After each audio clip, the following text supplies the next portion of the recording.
In the 40K universe, the Milky Way galaxy is filled with 6 major superpowers, but there are hundreds of other minor intelligent races that have established small empires of their own. These have the potential to one day pull themselves up to become major players in the never-ending war of the grimdark future. Some of these races have a playable element on the tabletop, while others are vaguely mentioned in the Black Library and Dark Heresy books. While some of these minor races are capable of defending their territory and people from the countless threats in the galaxy, many of them have found success not through head-to-head battles, but rather diplomacy with major superpowers. Some alliances are stronger than others, but ultimately, the minor races that were going to be found on this list fit 3 major requirements. First, they must possess an effective method of waging war, whether that is a unique and deadly weapon or a strong and well-trained army. They also must have the technology to travel through space. This doesn't mean that they possess faster-than-light travel or understand how to use the Immaterium, but their people must not be sequestered to one single planet. And finally, they must demonstrate a unity amongst each other. They don't have to have a massive empire, but their people should be able to rally together and one day conquer the galaxy. This commonality can be a common creed, a common enemy, or even a common spacefaring role. Let's start off with a minor race that got some attention during the Games Workshop introduction of the Warhammer Adventures books, the Jokaero. This alien species has been around for longer than humanity. They were actually created by the Old Ones as one of the warrior races that battled the Necrons in the War in Heaven.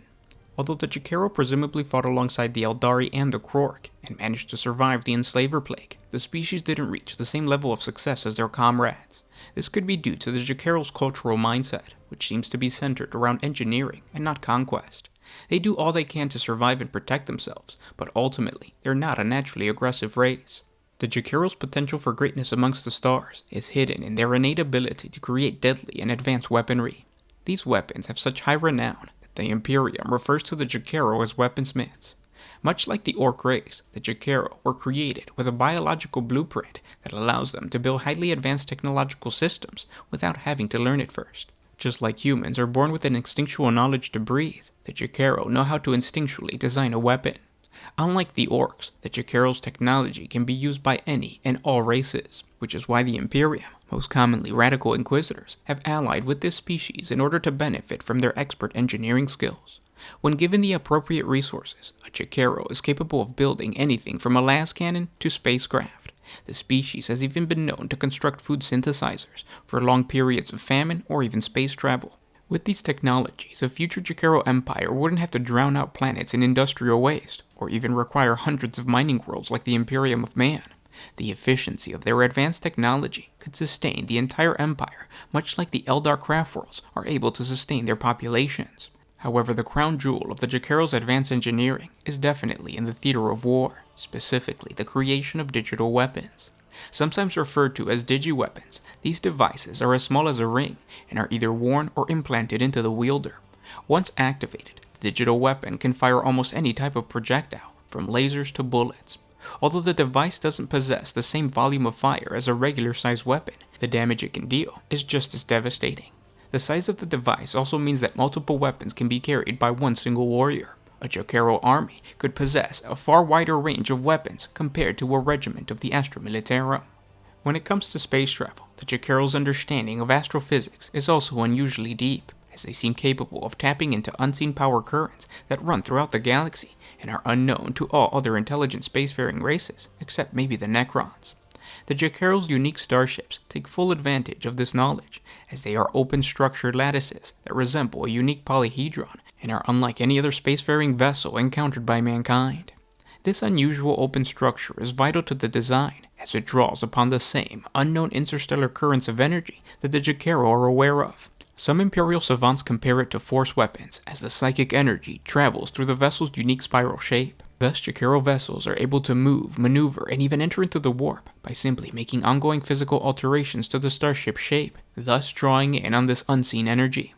This means that unlike the Imperium, that has struggled to find webway portals, the Jokaero have a significant advantage, making a future Jokaero empire much faster than most major races in the galaxy. When it comes to unity, the Jokaero have been spotted traveling in large family groups. These sightings are obviously most common when a colony arrives in an Imperial-held world, but the cooperation between the Jokaero speaks to their highly intelligent social skills. At first the Imperium was baffled by these nomadic Jokaero tribes. In appearance, the race resembles the ancient Terran orange-furred orangutans. This very primitive appearance was juxtaposed with the species' highly advanced technology. Adding to the confusion, the species doesn't seem to communicate with spoken language. Very few accounts exist of Jokaero demonstrating the ability to speak, and yet there are numerous accounts of multiple traveling clans banding together to attack specific targets in order to acquire the object they desire. Related families often travel and work together, and these groups are led by either a matriarch or a patriarch. Their natural and extraordinary technical talents demonstrate how capable they are at outwitting any starfaring race. Jokaero are quite capable of using complex and well-coordinated attacks against their targets. These targets have been lone power stations, farmsteads, or distant mining vessels. They seem to raid these places for a particular type of technological loot. The Jokaero will always seek to escape with their loot before their action attracts the response from their foes. If the Jokaero ever evolved a desire for conquest, the species could easily develop an empire capable of waging war against the major powers of the Milky Way galaxy. They would use their digital weapons and other advanced technologies to compete for dominance over resource-rich worlds, and their highly mobile space fleets would easily outmaneuver the more archaic designs of the Imperium of Man, while their tactics would resemble those of the Eldar craft world or the Drukhari, meaning that they would favor lightning-fast assaults followed by quick withdrawals to safety. The Jokaero Empire would easily outsmart and outmaneuver the slower and more attrition-based armies of the Milky Way galaxy. Another race the Imperium is incredibly ignorant about, but has the potential to grow in strength, is the mysterious fra'al. Very little is known about the species, including a solid description of what they actually look like, but they have plagued the Imperium and other Xeno superpowers in the Segmentum Obscurus since before the days of the Great Crusade. Aside from their high-tech weaponry, which we'll talk about in a few minutes, the race can manipulate its psychic potential at a much higher level than humanity. The species can create psychic tools called night shards that allow them to use divinatory warp powers. The full extent of this power of foresight is unknown, but it could be the reason why the armies of the fra'al have managed to defeat the Imperium with so many perfectly timed strikes.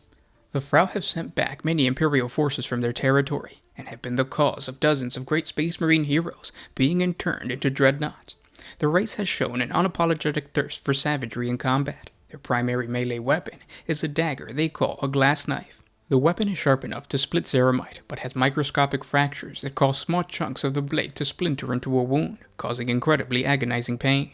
If the enemy doesn't die in the course of the battle, the glass knife shards dug into the wound will cause life-threatening infections. When it comes to space travel, their technology is advanced enough to create incredibly powerful battlecruisers. Although these spaceships aren't as numerous as the fleets of the Imperium, the fra'al battlecruisers are incredibly dangerous due to the species' signature weapon technology known as ether. A pulse of superpower energy beams out at a target and splashes on impact. The ether field corrodes away whatever it comes into contact with, causing tremendous damage.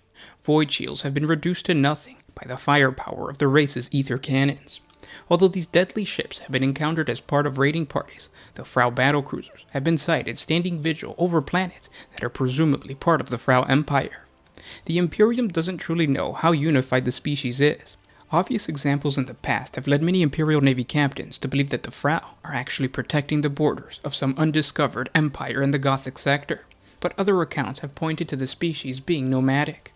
The Imperium's lack of knowledge showcases how little attention they have given to this threat, and also it's an insult that they haven't destroyed it yet. Rogue traders that are familiar with the Xenos have verified the existence of the fra'al conclaves, which are ruled over by the leaders called satraps.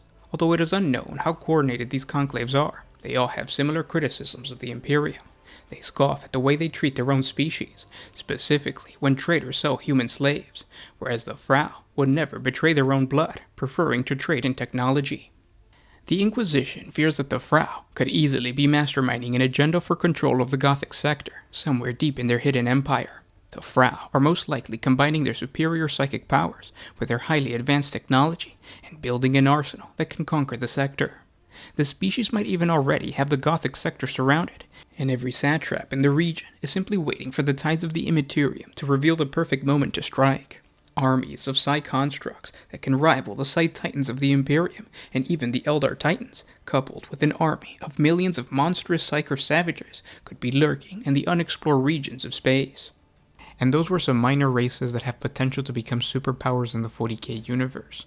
Now I'm going to give you my honorable mentions. The Kroot and the Vespids. Unfortunately, the Kroot and the Vespids are connected to the Tau Empire, which is why I didn't include them on this list. I honestly think that if they were to venture off and try to create their own empire, then the Tau Empire would just crush them. Just for this sheer fact of like, no, you guys are mercenaries, you were fighting for the greater good. If you go away, blood in, blood out type of situation. And then there's also the Luxotto. I didn't include them on this list because the Luxotto actually don't have a way of traveling from planet to planet. They rely on mercenaries or they rely on some type of transport to actually populate different worlds. I also wanted to include the rak'gol and the hrud, and they definitely fit this list. Unfortunately, I didn't have time. I'm going to create a video probably next week where we talk about those two races. We also have the Men of Iron, but the Men of Iron aren't really a biological race. I didn't want to include them because I feel like we've talked about them a lot. There's a video that I created specifically talking about what it would be like if the Men of Iron still existed. I'll link it in the top of the video or down in the description below. Check it out if you're interested. But that was my list. So like I said, expect a video sometime in the week giving you guys the rest of the list. If you guys have any suggestions for possible races that can become superpowers, I would love to hear from you. Comment down in the comment section below. And don't forget, we're still doing the giveaway for the 40 facts on the origins of each faction in the 40k universe. So jump on over to that video, and don't forget to comment, like, and subscribe. Thank you guys so much for listening, and I will talk to you tomorrow. This was Garshuan with One Mind Syndicate, signing out. Oh,